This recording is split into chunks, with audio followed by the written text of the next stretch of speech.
omimi kalisi. You alone are worthy, the maker of the universe, awesome walking God, Ojikata Kurumiri.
Deserve all my praise.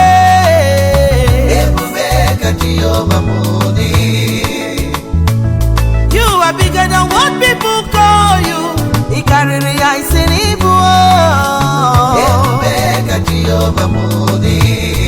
Oh, Lion of Judea, ocean divider.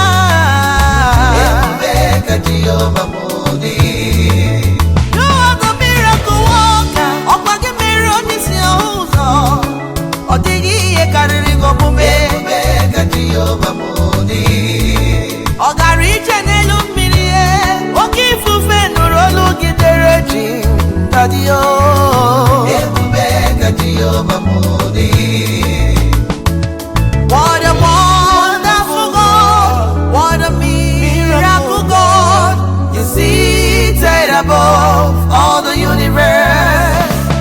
What a glorious God, what a mighty God. She went to more,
I give you all the praise. Global Solo Studio, we appreciate.